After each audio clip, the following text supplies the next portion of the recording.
Morning. I'm laughing because I've probably tried to tape this 12 times today because I'm having one of those days. I've fidgeted over everything. So, good morning. I want you to look when you get a chance at Mark chapter 5, kind of the first half, pretty much. We have this encounter where Jesus, let me put it this way. Imagine Jesus getting out of the boat in a rough area of town. Now, for me, I remember in Cincinnati, and there were rough areas of town. You know, you could accidentally find yourself driving through a part and you knew you were in the wrong part of town. That kind of the wrong part of town. And Jesus doesn't flinch. Jesus gets out of the boat and he starts to walk up the shore, and he is greeted by this man. Now, he doesn't even have a name.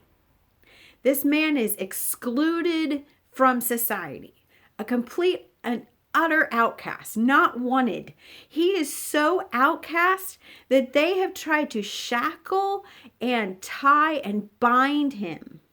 And he has fought with them so hard. He broke the shackles. He broke the bonds that they used to bind him. They could not restrain him. So they have shoved him to this bad part of town. And it's bad because he's there. They can hear him howling and screaming. And this man is in so much torment. He literally beats himself and bruises himself. This is a scary dude.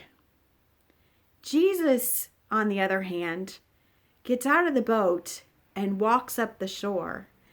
And this man who is possessed by demons comes running to him. In the midst of his torment, he has been excluded from everyone. The world could not solve his problems. The world could not answer his demons, could not give him peace, could not release him. But he comes running to the feet of Jesus. And the most amazing thing happens in that the demons come out of this man. Only in Jesus, who's not afraid, who walks right up to him, knowing, he had to know, doesn't hesitate. And the demons come out of the man. And the demons make one plea.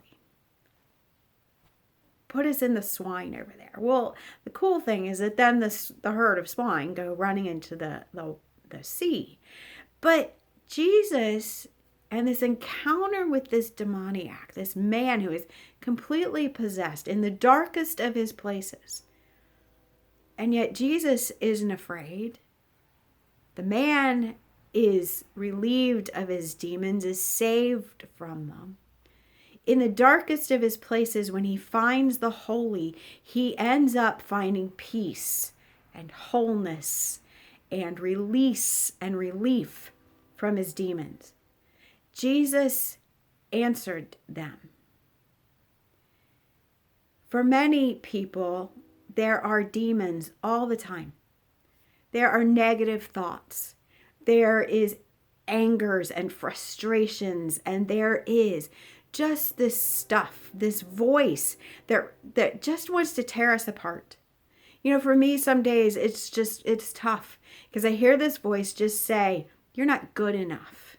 You're just not enough.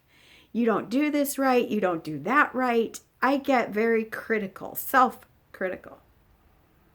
And yet the opposing voice, remember when they used to put the devil on one shoulder and the angel on the other? That opposing voice, that voice of good, the God that says, you are enough. You have everything you need to do what God wants done. A lot of times we have to stop and we have to say,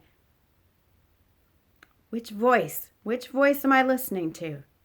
Because it's the voice of God that calls us into loving relationship with God, with others, with self. That man who spent all of that time in his demons, when he encountered the holy, was released from them. And he went and he told of the love of God to all he met. May whatever the demons and doubts that you encounter today or any day be answered by the love of God. The love of God that says, you are worthy.